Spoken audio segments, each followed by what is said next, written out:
So thank you, Mr. Rangarajan. I would really thank you for lightening up this, stage post lunch. This was very much required, and thanks to ma'am also for that activity. I think people are very active now, and I see this as an opportunity where we have talked about a lot today on the past, present. Let's move now towards future. And that's how our talk would be slightly different, where we are going to look about what we are doing present and how do we see the future. While looking at future, a lot of things have been said. I remember the days in COVID where we said that there'll be a time when companies will operate virtually, right? There'll be no medical reps. I don't think that dream that we were thinking is possible today. We are back to square. We were talking about complete work from home. Then from there we moved to hybrid. Slowly we are back to office, right? So things change, perspectives change. So not going too far in the future. Let's see what's immediate future is there in store for us, right? We have heard from morning a lot of great, speeches and not having very different topic also that way, but few perspectives to be, put across. We are seeing a lot of, from a future perspective, there is a data explosion happening. There are positives and negatives of both. With data explosion, what's happening? Decision making is becoming more and more efficient, right? We're doing correct decision. But what's happening at the negative side? There's a lot of clutter. We don't know what to do, what not to do. Right? Same way, there is an increased regulations, right? What will it bring good to us? There'll be ethical practices. But what will be probably not so good would be, there'll be compliance issues. More and more issues where people will try and hide. We have seen a lot of AI ML like of technologies coming towards our way. What would be the benefit? We'll see a lot of automation, improved deliveries, a lot of positive things, right? But what will probably be missed out would be common sense. Right? We'll be too much dependent on artificial intelligence, too much dependent on what machine has to say to us, rather than using our own sense and learning and past experience. So let's not machines overpower us. Let's take it back from them. So with that, I have very powerful panelists today. A lot of these eminent speakers with their relative experience. If you see, it'll be gold mine, I would say, for sure. So I have some questions for them to address, and straight away we can get into future, right? My first question would be to Mr. Jiten. What are the changing needs of a doctor, and how do you see SFE gearing up for meeting these challenges, ever coming new challenges? Jiten, over to you. Yeah, thank you, Samir. In fact, last night when I saw the agenda, I wanted to, I saw that, okay, what is the current things, what are the current practices which we are doing in SFE, and way I see my name in the future of SFE. Now, that was like, I had to go in my past that, okay, now what have I done till now? And that is where I actually have jotted down some point that, okay, what is that I've done in the past and what is that in the future, where we expect SFE to reach.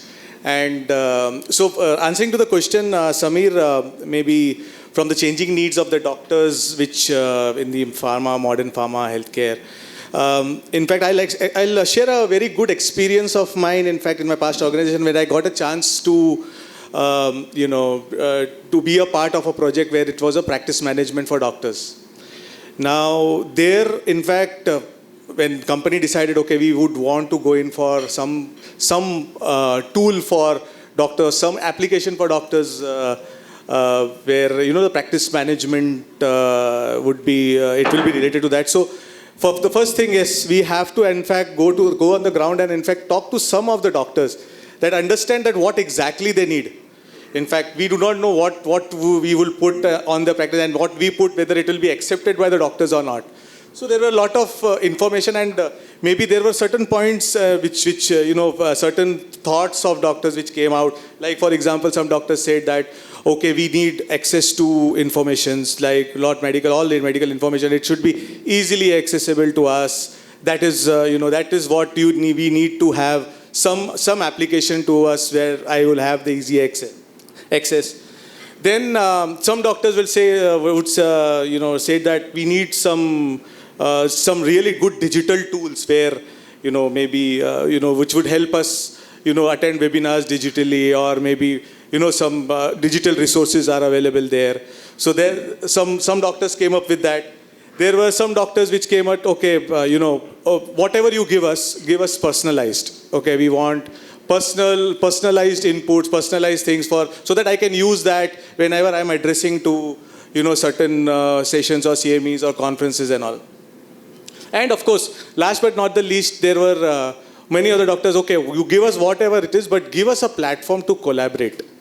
So basically where, the social media sort of, or maybe where our peers are there, where I could connect socially, network with them socially. So now with those demands coming in, and that was only for practice management, when we thought that, okay, we are in pharma industry, we are in SFE, and we are also with our reps who go and visit to the doctors on daily basis. And what is that? How should the SFE would be gearing up with those type of requirements? Of course, we heard from morning about SFAs, what all things are expected. So of course, we have to have an advanced CRM system which to be in place, where we also heard about doctor profiling since morning. In fact, in my past organization, we did about Doctor 360, where everybody's aware, where we capture all the doctor information in that. So those CRM systems to give us that information readily available, or maybe for the field force readily available when they are meeting the doctors. We have, of course, digital tool platforms. We spoke about e-detailing tools, telemedicine tools. So all these, detailing tools, whatever is there. We also heard about nudges. Now, I would, basically, this is the right forum to share. I'll share a live example of, we implemented nudges in my past organization, where we had, when in one of the budget meetings, and, where there were FLMs, managers were there. It was just general question that, okay, is nudges helping your teams? It was like, wow. It was, in fact, the reaction which came in, our 50-60% of the time which used to go in before your nudges platform was, asking about the compliances of their reporting tools and the DARs and DCRs and, reporting. Now, after nudges which have come in, maybe we are actually now 50-60% of time we are actually asking about actually what is expected from my teams. So that is where, the nudges, this particular tool has got into where, that has taken up, one level up of the manager and actually, insisting our representatives to in fact complete their task on daily and maybe meet the right customers at the right time. So that was about this.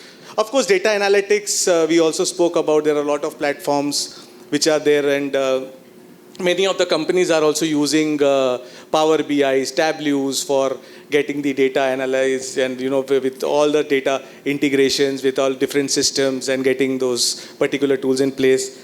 There is one more area where, I have seen a change and I have worked on those particular platforms on training and development. I think Rishi sir is not here in this room. In one of the very, very good, and that was once the AI was in and using the AI and ML part, I have explored a module where, normal training we have seen, our reps training which happens for 5 days, 10 days, they sit across, everybody's coming in, attending, and they are attending sessions about brands, about how to do detailing and all.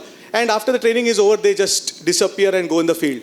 Now, there was nothing like, I know that whether the confidence, whether whatever we have trained them, whatever they have to go and detail in front of the doctor, whether are they, equipped enough, or are they, what we expect, are they in line with it? So there was an interesting tool, and we started developing in-house and taking some AI help from some vendors, where there was an app which was created on their iPads, where after the training program is over, now what that rep has to do is, with their iPad, in the night, what all things they have learned in the day, they have to just go and start that app. That app has a camera, and it gets, you have to record whatever you have learned and the way you are going to detail in front of the doctor. Now, the AI, what AI helped in that is, the AI actually analyzed that what was your body language, how was your, the pitch of your some pronunciation which you are doing, how is that basically, what is going fast, what is going slow, and certainly those particular videos goes to the product management teams, to the training teams, to know that whether what they have trained to people, across in the training program, whether it is effective or not. So I think this AI ML, Samir, which we spoke about, in fact, they're playing a lot important role. And in fact, in SFAs also, in all the modules, if you see, AI will play a very important role where, in fact, if we take it into our developments. Of course, there's a buzzword, omni-channel strategies, where companies are exploring. I think that would be a future of, the developments, which is the communication channel, which we need to build between the head office and doctors and also that would improve. Feedback mechanisms, like in fact, we use e-detailing tools. We use, now, it is doctors also get a lot of links and all. Then they got frustrated that no, I will not click on the link and submit any surveys or feedbacks and also that could be converted in the e-detailing tools where the reps are going and detailing to the doctor and asking certain questions, and there itself the feedbacks are taken from the doctor about the brand or some particular brand message or something like that. So these are, and of course, value-added services, patient service support programs or something could be converted digitally. So I think, Samir, this changing needs of doctors and maybe in the modern healthcare and how SFE is gearing up or need to gear up for us is a big challenge, and that is where we are. Maybe it's a good time for the entire forum to get into it and learn a lot of things which are coming in. Yeah, thanks, Jiten. I think very well covered. I think you covered almost all the aspects. Maybe I feel even when we're talking about customers, we'll have to probably move beyond customers, because now, like we have seen from the morning, we are talking about even retailers, we are talking about even, our patients, actually finally the end consumer. We are in fact the only industry where our consumer is not the customer. Therefore, it's important that we see what are the changing needs at that end and how do we meet. Therefore, SFE play a really big role. We're already in that direction with a lot of technological changes, but that changes are something which are subtle and happening at its own speed. I think we should boost and look at some other industry examples, how they have done that, right? With that, Mr. Thambu, I'll have next question for you. So we see customers related, issues. So currently we see that all efforts are being placed at, boosting the productivity of the customers. How do you think pharma companies can shape future doctor practice? Thanks, Samir. You used two different things, customers and then you only said that it is doctors. So we all presume that customer is doctor only. Large Things extent. are changing. So